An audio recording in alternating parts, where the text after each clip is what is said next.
Hello student, आपका अपने YouTube channel M के साहू सर मैथ क्लासेज में स्वागत है। पिछले वीडियो में हमने संबंध के बारे में और फलन के बारे में बेसिक जानकारी प्राप्त की थी कि फलन की परिभाषा क्या होती है और फलन की शर्तें क्या होती है। ठीक है, आज हम फलन के प्रकार पढ़ेंगे कि फलन के क्या क्या प्रकार होते हैं। उससे पहले फलन का एक छोटा सा पॉइंट और बता देता हूं मैं। ठीक है, तो देखो, फलन f(a2b), ठीक है। यहां पर फलन को मान लिया y बराबर एफ एक्स। ध्यान रखना है, ये एफ एक्स एक्स रखने से y प्राप्त होता है। ठीक है, तो फलन को कह सकते हैं y बराबर एफ एक्स। ठीक है, और यहां पर a को बोला गया था प्रांत और b को हमने बताया था से प्रांत, यानी कि ये होता है डोमेन और ये होता है कोडोमेन। अब बात आती है कि प्रांत ए होता है से प्रांत बी होता है, तो परिसर क्या होता है। तो परिसर बता देता हूं, y के जो मान होंगे वो परिसर होंगे, यानी x के सापेक्ष x के मान रखते हुए जाएंगे तो हमें y के मान प्राप्त होंगे और y के मानों का ही समुच्चय ही क्या कहलाएगा, परिसर कहलाएगा। यानी x हमने यहाँ पर प्रांत से रखा है, ठीक है, तो हमें y जो मान प्राप्त होगा वो b से प्राप्त होगा। ऐसे करते हुए यदि हम x के सभी मान रखें तो y के जो भी मान आएंगे उनका समुच्चय क्या कहलाएगा, परिसर कहलाएगा। तो y जो होता है परिसर, वो किस में से प्राप्त होता है, वो से प्रांत में से प्राप्त होता है। b से प्रांत में से क्या होता है, y, यानी कि परिसर हमेशा से प्रांत का क्या होता है, उपसमुच्चय होता है। ध्यान रखना है कि परिसर को कैसे फाइंड आउट करना है, x के मान रखना है और y के मान प्राप्त करना है, फिर y के मानों का जो समुच्चय होगा वो क्या कहलाएगा, परिसर कहलाएगा। ठीक है, जैसे इसे हम एक एग्जांपल के द्वारा समझ लेते हैं। जैसे f(a2n) एक फलन है और ये फलन है वो एफ एक्स बराबर है 3x + 2। ठीक है, और a बराबर मैंने दे दिया यहाँ पर, a बराबर दे दिया 1, 2 और 3। तो यदि मैं यहाँ पर x बराबर 1, तो देखो x के मान हमेशा a में से लेने, ध्यान रखना प्रांत में से लेने, ठीक है, और y के मान है जो हमेशा n में से प्राप्त होंगे। कैसे, देखो x बराबर 1, x बराबर 1 पर f1 का मान कितना हो जाएगा, 3 कोष्टक 1 + 2 यानी कि 5। x बराबर 2 पर f2 ये हो जाएगा 8, x बराबर 3 पर f3 ये हो जाएगा 11। तो ये 5, 8, 11 क्या है, y के मान है, यानी ये सारे के सारे मान क्या है, y के मान है। यानी x बराबर 1 पर y का मान 5, 2 पर 8, 3 पर 11। तो इसका मतलब परिसर क्या हो गया, हमारे पास x के सापेक्ष परिसर आएगा। ध्यान रखना x के 3 ही मान है, तो 3 के सापेक्ष जो परिसर प्राप्त हुआ है वो होगा समुच्चय 3, 5, 5, 8 और 11। और ये है हमेशा n जो लिखते हैं वो हमेशा होती है प्राकृत संख्या, यानी ये प्राकृत संख्याओं का समुच्चय है n। तो जो उत्तर आया है परिसर वो प्राकृत संख्याओं में से ही आया है। इसका मतलब परिसर किसका उपसमुच्चय होता है, प्राकृत संख्या। वो ध्यान रखना ये उपसमुच्चय का चिन्ह होता है। और एक और चीज कि प्रतिबिंब और पूरे प्रतिबिंब ये क्या होते हैं, देखो परिसर यानी y के मानों को ही प्रतिबिंब बोलते हैं। ठीक है, ध्यान रखना है, परिसर को ही क्या बोला जाता है, प्रतिबिंबों का समुच्चय, प्रतिबिंबों का समुच्चय, या y के मान क्या कहलाएंगे, y के मान कहलाएंगे प्रतिबिंब कहलाएंगे। किसके कहलाएंगे, x के, यानी प्रांत के।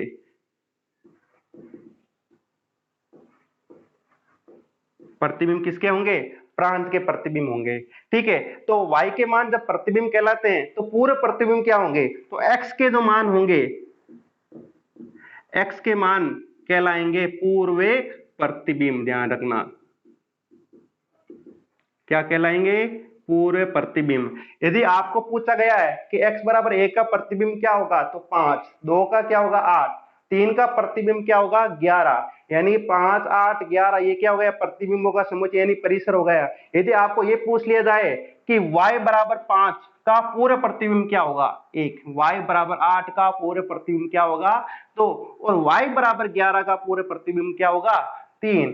तो हमारे जब हम प्रश्नावली संयुक्त फलन में पढ़ेंगे तो वहां पर ये प्राप्त है कि पूरे प्रतिबिंब ज्ञात कीजिए, तो उस समय हम पूरे प्रतिबिंब ज्ञात करेंगे यानी x के मान ज्ञात करेंगे। तो ये पता होना चाहिए प्रतिबिंब होते हैं y के मान और पूरे प्रतिबिंब होंगे x के मान। y के मान से प्रांत में से आएंगे और x के मान प्रांत में से आएंगे। ठीक है, तो एक बार इसे लिख लीजिए, उसके बाद फलनों के प्रकार पढ़ते हैं। फलनों के प्रकार, ठीक है, टाइप्स ऑफ फंक्शन। ठीक है, तो सबसे पहला फलन है अचर फलन। अचर फलन, यदि फलन के अंतर्गत प्रांत का प्रत्येक अवयव या प्रांत के सभी अवयव सह प्रांत के किसी एक ही अवयव से संबंधित हो तो वो कौन सा फलन कहलाएगा अचर फलन। यदि प्रांत के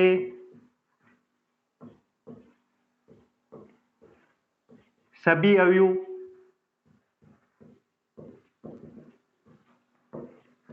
से प्रांत के किसी एक अवयव से संबंधित हो तो प्राप्त फलन अचर फलन कहलाता है। यदि प्रांत के सभी अवयव से प्रांत के किसी एक ही अवयव से संबंधित हो, ठीक है, एक ही अवयव से संबंधित हो तो क्या कहलाएगा अचर फलन। जैसे f a से b एक कोई फलन है और fx बराबर मैंने लिख दिया है c, तो ये c हो गया कांस्टेंट यानी कोई निश्चित मान। यदि मैं x के सभी मान a में से लूं तो y के जितने भी मान यानी y बराबर fx प्लस c जो प्राप्त होता है यानी जो c है वो बिलोंग्स टू किस में प्राप्त होगा, वो प्राप्त होगा b में प्राप्त होगा। तो ये फलन क्या कहलाता है अचर फलन कहलाता है। एग्जाम्पल के तौर पर देख लेते हैं कि f है r से r अग्रसर है और fx बराबर मैंने लिख दिया है 2। अब कि इसका ग्राफ बना के देखते हैं अचर फलन कैसे है। ये देखो अचर फलन के लिए ग्राफ बना लेते हैं x डैश y डैश।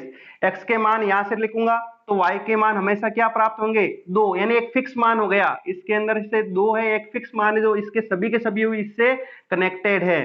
ठीक है, तो x के धनात्मक मानों के लिए भी 2 होगा और ऋणात्मक मानों के लिए भी 2 होगा। धनात्मक मान इधर की तरफ और ऋणात्मक मान इधर की तरफ, तो हमेशा ये y बराबर 2, ये क्या हो गया ये इसका ग्राफ हो गया। यानी x बराबर 1 लिखो, 2 लिखो, 3 लिखो, चाहे कुछ भी लिखो, इनके बीच में पॉइंट वाले भी मान आ सकते हैं, -1 -2 -3 जो भी लिखोगे तो y बराबर 2 क्या होगा इसका एक निश्चित मान प्राप्त होगा इस फलन का। इसलिए इसको क्या बोलते हैं एक अचर फलन। यानी x के कुछ भी मान लिखो तो उत्तर कितना आ रहा है y बराबर 2 एक फिक्स मान आ रहा है। ठीक है, तो वीडियो को पॉज करके इसे लिख लीजिए। अगला फलन है तत्समक फलन। तत्समक फलन आइडेंटिफाई फंक्शन।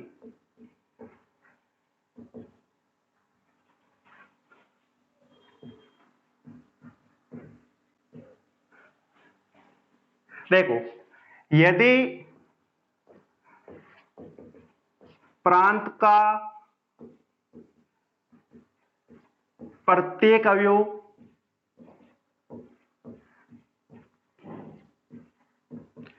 केवल और केवल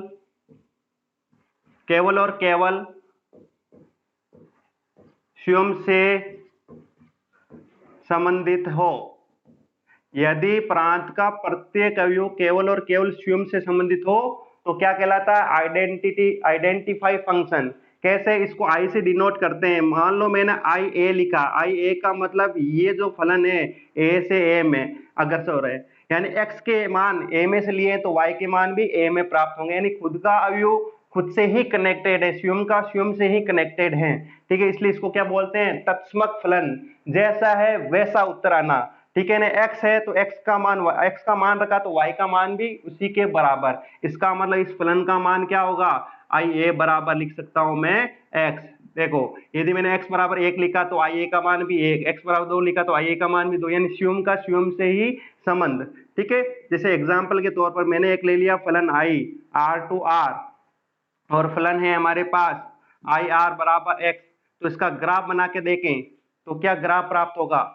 तो देखो यहां पर x x dash y y dash, यदि मान लो मैंने 1 लिखा तो 1 प्राप्त होगा, 2 लिखा तो 2 प्राप्त होगा, तो ग्राफ कुछ इस प्रकार से प्राप्त होगा। देखो यानी यहां पर मैंने 1 लिखा तो 1 आया, 2 लिखा तो 2 आया, इधर से माइनस का 1 लिखूंगा तो माइनस का 1 आएगा, माइनस के 2 लिखूंगा तो माइनस के 2 आएगा। तो ये वाला ग्राफ बना y बराबर x, क्योंकि इसको y डिनोट कर सकते हैं, y बराबर x, ये हो गया इसका ग्राफ तत्समक फलन का। ठीक है, अगला फलन जो है वो है तुल्य फलन, यानी दो फलनों की तुलना कि वो बराबर है या नहीं है। तुल्य फलन, तुल्य फलन, इक्वली फंक्शन, इक्वली फंक्शन, दो फलन f व g तुल्य फलन कहलाते हैं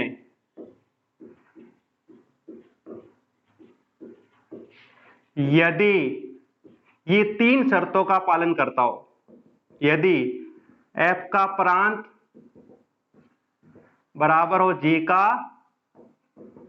प्रांत, सेकंड नंबर f का से प्रांत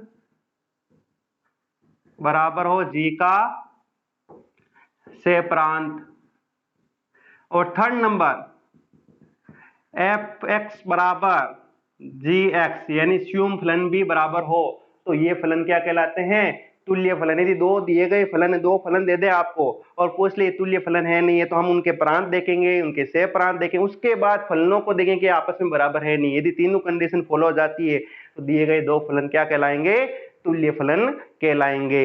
समझ में आया ये। तो अब आगे देखो चौथा फलन, चौथा फलन है बहुपदीय फलन, बहुपदीय फलन।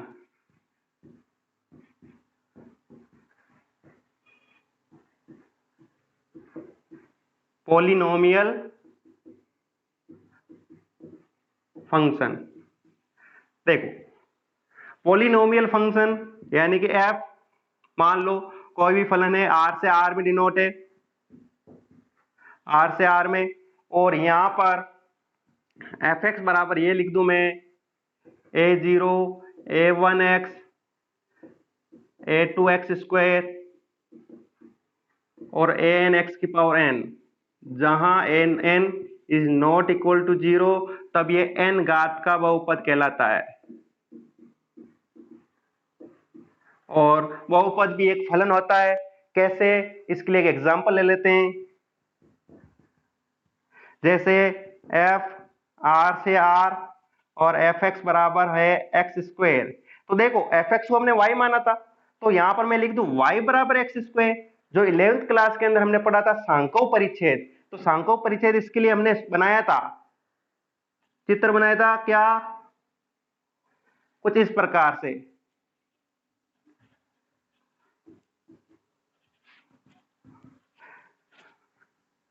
अब देखो कि ये बहुपद फलन है या नहीं है। कैसे पता चला कि ये बहुपद फलन है नहीं है, तो x अक्ष के लंबवत जो भी लाइन खींचेंगे ये इसको कितने बिंदु पर कट करेगी, एक ही बिंदु पर कट करेगी। इसका मतलब जो ये हमने बनाया ग्राफ वो क्या है, एक बहुपदीय फलन है, यानी फलन की कैटेगरी के अंदर है। एक बिंदु पर कट कर रहा है तो ये फलन की कैटेगरी में है। ठीक है, तो देखो ये थे। अब इसे वीडियो को पॉज करके एक बार ये लिख लीजिए, फिर आगे के फलन पर। अगला फंक्शन है, क्या फलन है, परिमेय फलन। परिमेय फलन जिसको बोलेंगे रेशनल फंक्शन। क्या बोलेंगे, रेशनल फंक्शन। ठीक है, इसको डिनोट करते हैं f(x) अपॉन gx। ये क्या होता है, परिमेय फलन, और जहां gx is not equal to zero, यानी कि हर वाला मान जीरो नहीं हो सकता। यदि जीरो हो जाएगा तो फिर ये इंफिनिटी यानी अनंत हो जाएगा। तो gx is not equal to zero होना चाहिए। इसके लिए एग्जांपल ले लेते हैं हम कि कोई फलन है f, वो है r जिसमें जीरो इंक्लूड नहीं है, यानी जीरो इसमें से घटा लो, फिर ये r माइनस यानी r minus zero not zero, वो ये tends to r and r से r की तरफ, लेकिन r में इसमें जीरो नहीं है, प्रांत में जीरो नहीं है, और फलन है एफ एक्स बराबर 1/x। ठीक है, जहां x ले रखा है यहां से, यानी जहां फॉर ऑल x कहां से ले रखा है, belongs to r minus zero not. ठीक है, तो अब इसका यदि हम ग्राफ बनाएं तो देखो क्या ग्राफ बनेगा। यहां पर देखो x के कुछ भी मान लिखो, x के जो भी मान लिखोगे आप, वो मान y का मान हमेशा कम होता जाएगा। ठीक है, यदि x के मान यदि आप बढ़ाते चलोगे जीरो से साइड, जैसे यदि आप मान लो जीरो रखते हो तो अनंत आ जाता है। ठीक है, लेकिन हमें जीरो लिखना नहीं है, फिर जीरो से एक लिखते हो तो एक, फिर दो लिखते हो तो आधा, दो लिखोगे तो आधा 0.5, और तीन लिखोगे तो 0.3। तो यानी मान कम होता जाएगा, यानी मान कम होता जाएगा तो ग्राफ कुछ इस प्रकार से आएगा, और इधर की तरफ ग्राफ कुछ इस प्रकार से आएगा। तो यहाँ पर ये जो फलन है ये परिमेय फलन है, क्योंकि ऊपर भी देखो तो एक एक अपना आप में एक फलन का ही रूप है। ठीक है ना, जिसमें n बराबर 0 घात का हो गया और यहाँ पर x बराबर 1 घात का है, इसलिए एफ एक्स अपॉन जी एक्स, तो ये एक परिमेय फलन है। ठीक है, तो ये परिमेय फलन है, तो इसका ग्राफ इस प्रकार से प्राप्त होगा। कहीं पर भी x अक्ष के लंबवत लाइन खींच के देखो तो इसे एक ही बिंदु पर कट करेगा, लेकिन जीरो पर नहीं आपको देखना, क्योंकि जीरो इंक्लूड ही नहीं है। तो ये था परिमेय फलन। अब देखो अगला फलन, फलन नंबर 6। ठीक है, वो है आपके मापांक फलन। मापांक फलन, इसे बोलते हैं निरपेक्ष मान फलन। निरपेक्ष मान फलन, इंग्लिश में बोलेंगे मॉड्यूलस फंक्शन।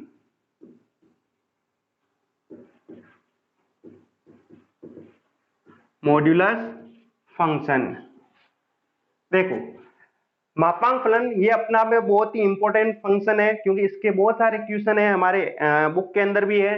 ठीक है, और इससे रिलेटेड बहुत सारे क्वेश्चन कॉम्पिटिशन एग्जाम में भी आते हैं।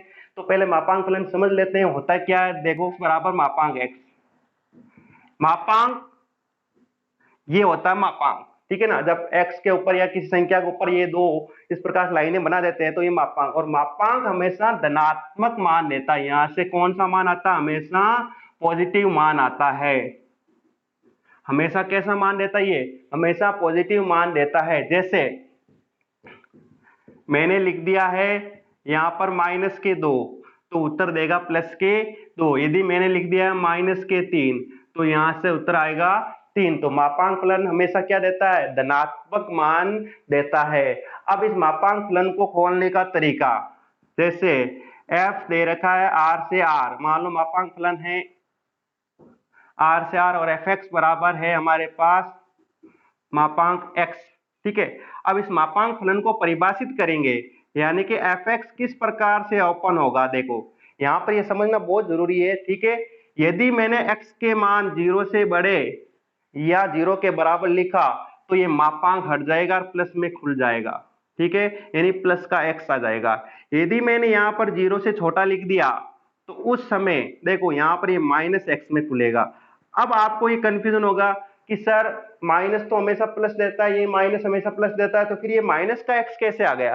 तो देखो समझना कि जब 0 से मान प्लस में लिए हैं, शुरुआत में हमने प्लस में लिए हैं, जैसे एग्जांपल के तौर पर मैंने ले लिया है शुरुआत में 0 से बड़े मान, जैसे मैंने ले लिया तो 2 का मापांक यदि देखूं तो 2 ही आएगा।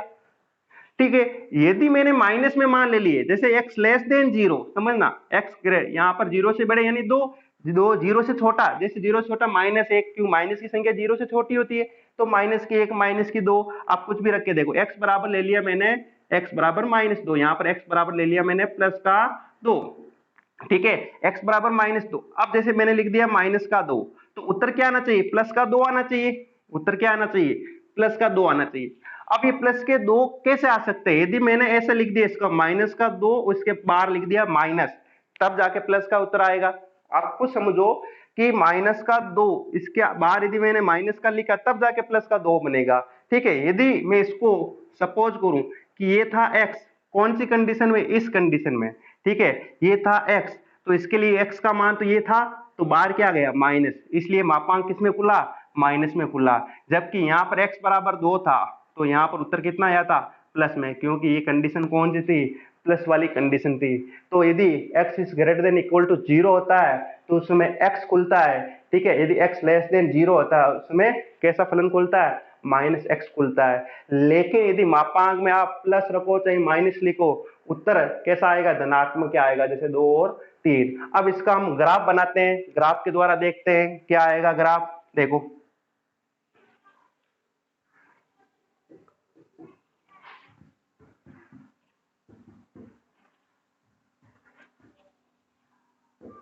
देखो कि शुरुआत में देखा जाए तो x के मान धनात्मक, यानी x का मान 0 से बड़े इस साइड में आएंगे, तो उस समय ग्राफ क्या था, x, यानी y बराबर क्या था, x, और y बराबर x का हमने ग्राफ देखा था उस तत्समक फलन के अंदर। हमने देखा था y बराबर x का ग्राफ था, कुछ इस प्रकार से प्राप्त हुआ था हमारे पास, ये था y बराबर x का ग्राफ था। ठीक है, यदि y बराबर देखा जाए तो माइनस x, तो ये इस साइड में आ जाएगा। देखो क्योंकि इस साइड इस बार क्या लेस देन 0, लेस देन 0 होने पर ये इस प्रकार से प्राप्त हो जाएगा ये ग्राफ, यानी ये वी शेप बनेगा। कौन सा शेप बनेगा, वी शेप बनेगा इसका। ठीक है, तो ये y बराबर x, y बराबर माइनस x, तो इसका ग्राफ इस प्रकार से प्राप्त होगा। यदि आप देखना चाहते हो, देखो यदि x बराबर 1 लिखा तो यहां से 1 आया, 2 लिखा तो यहां से 2 आया, देखो 1 लिखा तो 1 आया, 2 लिखा तो ये 2 आया। यदि मैं माइनस का 1 लिखूं यहां पर, तो मैंने बताया था माइनस का 1 लिखोगे तो प्लस का 1 आएगा, तो देखो, और माइनस का 2 लिखोगे तो प्लस का 2, ये रहा प्लस का 2। तो ग्राफ कुछ इस प्रकार से इस शेप में प्राप्त होगा। तो ये था मापांक फलन। ध्यान रखना, मापांक फलन को निरपेक्ष मान फलन भी बोलते हैं, मॉड्यूलस फंक्शन भी बोलते हैं, एफ एक्स बराबर मोड एक्स, इस प्रकार से भी इसको बोलते हैं। तो वीडियो को पॉज करके एक बार इसे लिख लीजिए, फिर आगे के फलन देखते हैं। अगला फलन है सिग्नम फलन, चिन्ह फलन। नाम से देखो, नाम है चिन्ह फलन, चिन्ह फलन, इसको इंग्लिश में बोलते हैं सिग्नम फलन, सिग्नम फंक्शन।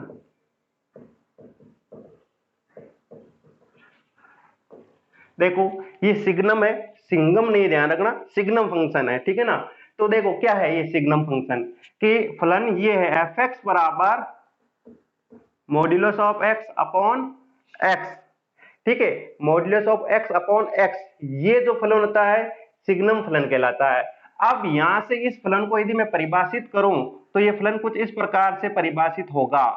ठीक है, कि modulus of x upon x ये जब होगा जब x नॉट इक्वल टू 0 आता है, और ओनली 0 कब आएगा इस फलन का मान, जब x बराबर 0 होता है। ठीक है, इसको मैं और क्लियर कर देता हूं। देखो इसको कैसे, इसको अर्थात या करके और लिख सकते हैं कि इस फलन को कैसे करेंगे। देखो कि यदि मैंने मान लिया कि x का मान 0 से बड़ा है, x का मान 0 से बड़ा है, यानी x का मान 1 है 2 है, तो 1/1 उत्तर आ जाएगा 1, 2/2 तो भी 1, 3 है। x का मान 0 से बड़ा होने पर हमेशा उत्तर कितना आएगा, 1 आएगा। ठीक है, यदि x का मान लेस देन 0 है, 0 से छोटा है, तो 0 से छोटा मतलब हो सकता है 0 से छोटा मतलब x बराबर ले लिया मैंने माइनस के 2, तो मॉड्यूलस ऊपर हो गए -2, नीचे हो गए -2, तो ऊपर तो गया प्लस के 2, नीचे हो गए -2, तो उत्तर कितना आया, -1। यानी x का मान 0 से छोटा कुछ भी लिखो तो उत्तर कितना आएगा, -1 आएगा। और x बराबर 0 होने पर ध्यान रखना इसका उत्तर आएगा 0 प्राप्त होगा। ठीक है, अब इसका ग्राफ बना लेते हैं। ग्राफ क्या होता है, देखो ग्राफ के अंदर कि f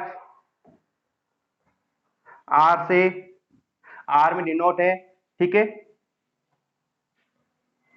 यहां लिख लो, आप यहां लिख लो, कोई दिक्कत नहीं है, एफ आर से आर। अब देखो यहां पर कि इसका ग्राफ एक्स डैश वाई और वाई डैश। ठीक है, एक्स यदि यहां पर मैं देखूं 0 लिख दूं तो उस समय यहां पर ये 0 पर क्या उत्तर आ रहा है, जीरो पर जीरो आ रहा है, ठीक है। लेकिन जीरो से बड़ा चलो तो उत्तर कितना आ रहा है, y बराबर कितना आ रहा है, 1 आ रहा है। जीरो से बड़ा इस दिशा में तो y बराबर 1 आ जाएगा। देखो ये हमेशा इस प्रकार से चलता हुआ रहेगा, ठीक है ना, y बराबर 1। यदि मैं जीरो से छोटा चलूं तो इसका हो जाएगा y बराबर -1। तो ये कुछ ग्राफ इस प्रकार से आ जाएगा, y बराबर -1 आ जाएगा, इस डायरेक्शन में चलता हुआ रहेगा, ठीक है ना। तो यहाँ पर देखो समझ में आया होगा, यहाँ से इस साइड में और यहाँ से इस साइड में, यानी कि यदि सिग्नम फलन यानी चिन्ह फलन की बात करें तो ये 3 प्रकार से खुलता है। जीरो से बड़ा होने पर 1, जीरो से छोटा होने पर -1 और जीरो होने पर जीरो ही रहता है, इसका ग्राफ है। अगला फलन देखो, अगला फलन हमारे पास महत्तम पूर्णांक फलन, greatest integer function, GIF, greatest integer function, ठीक है। महत्तम पूर्णांक फलन, ग्रेटेस्ट इंटीजर फंक्शन क्या होता है, देखो ये होता है fx बराबर, इससे बोलते हैं box of x, box of x, ठीक है। fx बराबर हो गया बॉक्स ऑफ एक्स। अब ये होता क्या बॉक्स ऑफ एक्स, देखो कि हमेशा ये जो इसके अंदर जो भी मान रखेंगे वहां से हमें जो रिजल्ट प्राप्त होगा, y जो प्राप्त होगा वो हमेशा पूर्णांक आएगा, इसलिए इसको बोला जाता है महत्तम पूर्णांक फलन। फलन क्या आएगा, प्राप्त क्या आएगा, मान हमेशा पूर्णांक आएगा। जैसे मैंने इसके अंदर लिख दिया 1.2 तो रिजल्ट आया 1, इसका लिख दिया मैंने 2.3 तो रिजल्ट आया 2। देखो एक चीज नोटिस करो कि यहाँ पर जो मान प्राप्त हो रहे हैं वो सारे के सारे मान जो दिए गए अंदर के वाले मान से हमेशा कम मान प्राप्त होते हैं। जैसे 1.2 लिखा तो 1, 2.3 लिखा तो 2, ठीक है। यदि मैं मान ऐसा लिख दूं माइनस का 1.2 तो फिर क्या आएगा, अब आपको लग रहा होगा कि यहाँ पर तो 0.2 आएंगे, गलत, 0.2 नहीं आएंगे, 0.8। यहां पर देखो 0.2 नहीं आकर के क्या आएंगे, देखो इसका पीछे वाला पूर्णांक देखो, -1.2 से जस्ट पीछे वाला पूर्णांक, यानी इससे कम वाला मान कौन है, कम वाला मान है -2। देखो कैसे कि 1.2 था तो उत्तर आया था 1, 2.3 था तो उत्तर आया था 2, ठीक है। यानी कि पूर्णांक दिए गए मान से कम उत्तर आ रहा है, तो -1.2 से कम वाला पूर्णांक कौन है, -2 है, सीधी सी बात है। यदि मैंने लिख दिया -2.5 तो -2.5 से जस्ट पीछे वाला पूर्णांक, यानी यहाँ पर यदि -2.5 है तो -3 जस्ट इसके पीछे वाला पूर्णांक, यानी उससे कम वाला मान। तो यहां से यदि देखा जाए तो यहाँ पर जो कंडीशन ये होती है कि इसका मान हमेशा x के या तो बराबर होगा या x से हमेशा कम होगा। जैसे मैंने लिख दिया है यहाँ पर 2 तो रिजल्ट भी कितना आएगा, 2 आएगा।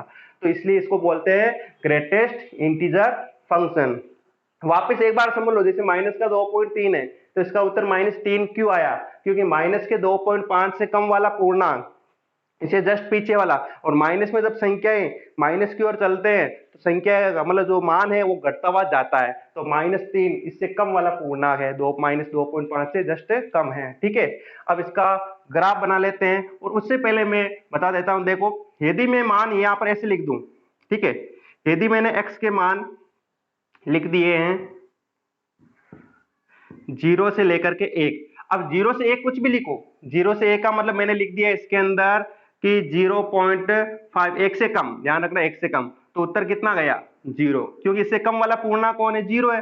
तो उस समय ग्रेटेस्ट इंटीजर जो फंक्शन है fx वो किस में ओपन हो जाएगा, fx हो जाएगा बराबर x में, ठीक है ना। fx बराबर देखो fx बराबर कितना हो जाएगा, 0 हो जाएगा, ध्यान रखना fx बराबर 0 हो जाएगा, ठीक है। यदि मैंने मान यहाँ पर लिख दिए x का मान 1 से बड़ा या बराबर 2, यानी 1 से 2 के बीच में आप कोई भी लिख दो, 1 से 2 के बीच में 1.2 लिख दो तो उत्तर कितना आ रहा है 1, तो उस समय fx बराबर कितना आ जाएगा, 1 आ जाएगा, ठीक है। यदि 2 से 3 में चलें तो fx की वैल्यू कितनी हो जाएगी, 2 हो जाएगी। यदि यही मान मैं माइनस में ले लूं, किस में ले लूं, यही मान मैं माइनस में ले लूं, जैसे मैंने ले लिया -1 से और बड़ा 0 से छोटा, तो उस समय देखो -1 से 0 के बीच में कोई संख्या लिख दो, माइनस के 0.5 लिख दो। अब माइनस के 0.5 से कम वाला पूर्णांक -1 होगा, तो उस समय fx का मान, यानी कि मान कितना हो जाएगा, fx का मान हो जाएगा हमारे पास माइनस का 1 हो जाएगा। तो ये मान इस प्रकार से इसके मान ओपन होते हैं। जैसे मान लो और एक डाउट हो तो यहाँ पर देख लो, यदि मैंने ऐसा लिख दिया कि -2 से -1.5 यानी कि इसका मतलब ये हुआ, इसका मान ये ऐसा है माइनस का 1.5, तो इसका उत्तर कितना आया था, देखो -2 आया था, तो इसका भी -2 आएगा। तो उस समय कंडीशन में एफ एक्स की वैल्यू कितनी हो जाएगी, -2 हो जाएगी। तो इसका जो ग्राफ बनेगा कुछ इस प्रकार से ग्राफ बनेगा। देखो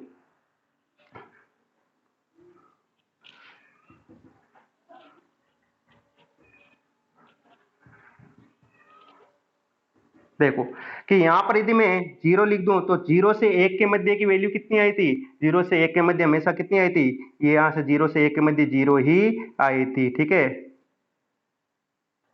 कितनी आई थी, 0 से 1 के मध्य 0 ही आई थी। ठीक है यहाँ पर, और 1 से 2 के मध्य 1 आई थी, तो यहाँ से 1 से 2 के मध्य देखूं तो कितनी वैल्यू आई थी, 1 आई थी। ठीक है, यदि मैं यहाँ पर देखो 2 से 3 के मध्य वैल्यू देखूं तो 2 से 3 के मध्य 2 वैल्यू आई थी। ध्यान रखना यहाँ पर y का मान है 1 है। ठीक है, यहाँ से 2 के 3 के मध्य देखूं तो कुछ इस प्रकार से आएगा मान। अब ये यहाँ पर ये बताया, ये जो गोल बताया इसका मतलब हो रहा है कि वहां पर मान छूट रहा है। देखो 1 पर क्या हो रहा है, मान क्या हो रहा है कि यहाँ पर है 0 से लेके 1 तक, 0 से लेके 1 तक, तो यहाँ पर ही बना दो ऐसा।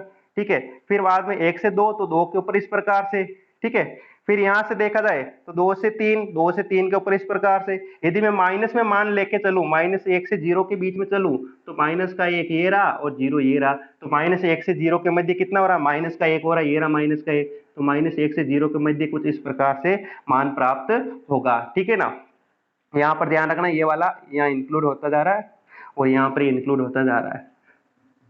अब -2 से -1, -2 से -1 के मध्य कितना, -2, ये तो था -1। ठीक है, और यहां पर हो जाएगा -2। तो देखो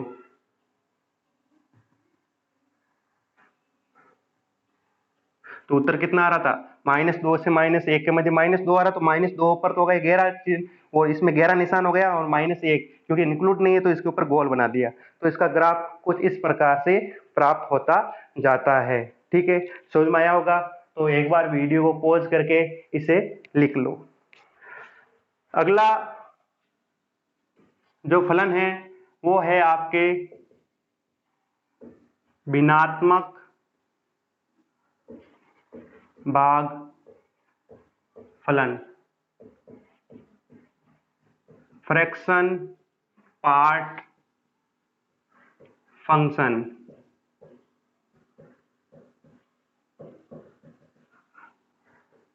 भिन्नात्मक भाग फलन फ्रैक्शन पार्ट फंक्शन। ठीक है, तो एफ एक्स बराबर इसको लिखने का तरीका होता है ये मंजिला कोष्ठक ऑफ एक्स। ठीक है, ये ध्यान रखना, भिन्नात्मक भाग फलन ये होता है। अब यहाँ पर ध्यान रखना है कि इसकी जो वैल्यू होती है हमेशा 0 से 1 के मध्य होती है।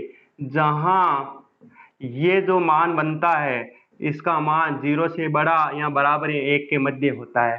कैसे, तो इसके लिए उदाहरण देखो, मैंने लिख दिया यहाँ पर 1.2, तो इसका रिजल्ट आएगा 0 से 1 के मध्य। तो 0 से 1 के मध्य ये वाला जो पूर्णांक होता है वो हट जाता है, केवल 0.2 आ जाएगा। यदि मैंने लिख दिया है 2.5 तो केवल आएगा 0.5 आएगा। कहने का मतलब है क्योंकि भिन्नात्मक भागफलन और भिन्नात्मक उचित जो भिन्न होती है हमेशा 1 से छोटी होती है, इसलिए इसका मान हमेशा 1 से छोटा ही होगा। इन 2.5 लिखोगे तो उत्तर कितना गया, 0.5। तो यहाँ से क्या पता चल रहा है कि जो पूर्णांक था वो पूर्णांक घट रहा था।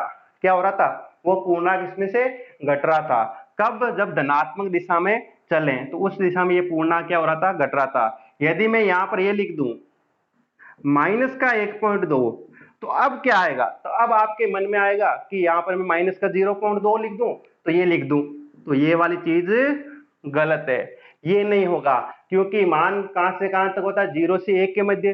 तो फिर इसको क्या लिखें, तो इसको लिखने का तरीका देखो कि इसके लिए हमने क्या किया था कि एक जो था वो इसमें से घटाया था, इसमें 2 था पूर्णांक वो घटाया था, घटाया था मतलब वो चीज हटाने के लिए। अब यहां से कि यहाँ पर -1.2 है तो -1.2 से देखो जस्ट छोटा मान, जैसे इसमें 1.2 से जस्ट छोटा था 1, 2.5 में जस्ट छोटा था 2, तो -1.2 में जस्ट छोटा पूर्णांक कौन होगा, -2, जिसको आप इसमें जोड़ना है -1.2। यानी कि देखो यहाँ पर मैं यदि इसको ऐसे लिख दूं, जैसे मान लो इसके लिए 1.2 था तो मैंने 1 घटाया था, ठीक है, क्योंकि 1.2 से जस्ट छोटा पूर्णांक तो उत्तर आया था 0.2। अब -1.2 इसका जस्ट छोटा पूर्णांक माइनस का 2, यदि मैं इसको घटाऊंगा तो ये माइनस माइनस प्लस हो जाएगा, तो उत्तर कितना आ जाएगा 0.8 आ जाएगा। यानी इससे समझ गए होंगे आप कि इससे जस्ट जो पूर्णांक है माइनस के अंदर वो उसको जोड़ना, रियल में तो क्या हुआ जोड़ना, क्योंकि माइनस माइनस प्लस हो जाता है।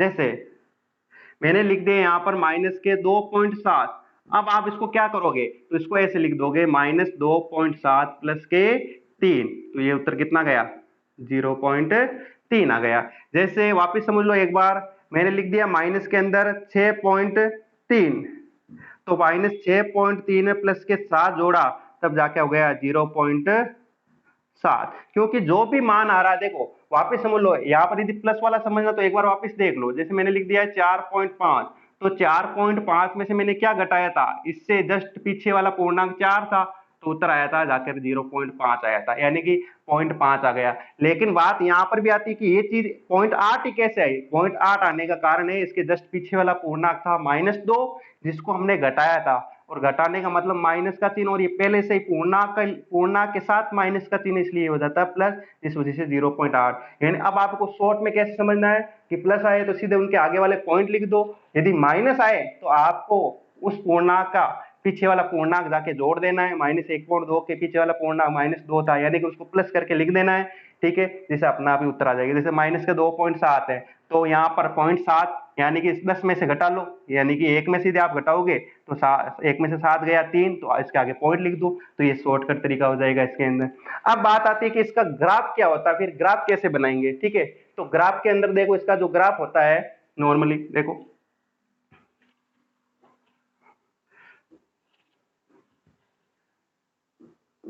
x x dash y y dash, इसका ग्राफ कुछ इस प्रकार से होता है देखो।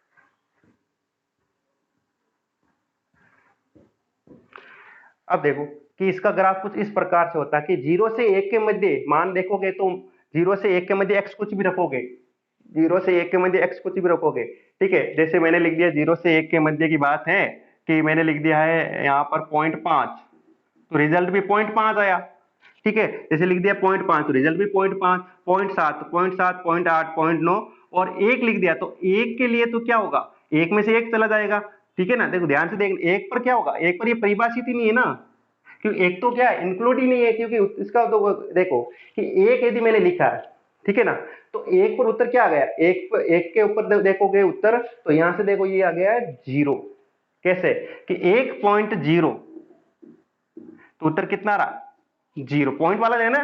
जैसे 2.0 मैंने ले लिया 2.0, तो उत्तर क्या आया 0.0, 0.0 का मतलब 0, कोई दिक्कत ही नहीं है, ठीक है ना। तो उत्तर यहां पर देखो 1 2, यानी कि यहां पर ये हुआ कि यदि इस फंक्शन में कोई पूर्णांक आ जाता है तो इसका उत्तर हो जाता है 0। यदि भिन्नात्मक भागफलन के अंदर भिन्नात्मक